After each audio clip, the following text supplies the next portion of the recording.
oven at almost 1,500 degrees Fahrenheit. The lead laying machine's wheel loads itself with leads, their spacing matching the grooves in the slats. It's the same process for colored pencils, only the leads are made of wax, clay, and pigments, with no baking required.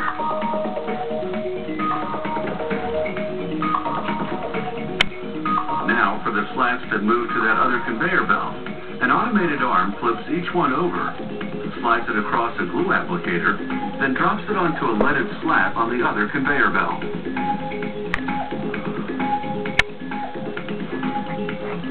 All the steps to this point have culminated in what is effectively a lead sandwich.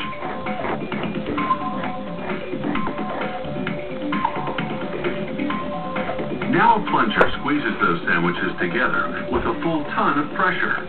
It compresses them for an hour while the glue dries. After that, it's just a matter of slicing the sandwiches into pencils. This shaping machine makes a hexagonal profile in 2 steps. First, its upper cutter forms 3 sides on top, then its lower cutter shapes 3 sides on the bottom. As soon as the bottom side is cut, the pencils separate.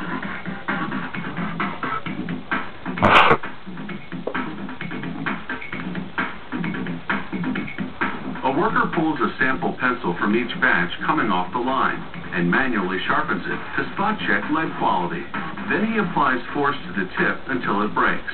For a pencil to pass this strength test, it has to withstand at least 4.5 pounds of force. Now it's time to dress that bare wood. One at a time, the pencils shoot through a device called a lacquering head. It coats the wood in paint, yellow in this case. It takes 4 coats of paint to completely hide the wood grain. A 5th lacquering head paints a black stripe, this company's trademark. Then a 6th head seals the paint job with a transparent lacquer. From the paint line, the pencils make their way to a stamping machine at an astounding rate of 500 pencils a minute. 500 pencils a minute. Foil lettering from a plastic film to the painted wood. Last stop, the rubber tip assembly machine. First, it squeezes the top of the pencil to slide on an aluminum ferrule. Then it inserts a rubber eraser into the ferrule's other end and squeezes that tight.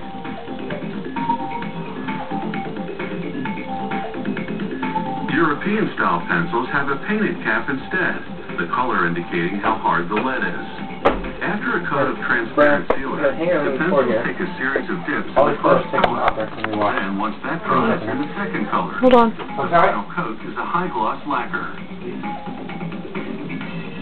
The pencils are finally ready to roll. Across a grinding drum for sharpening.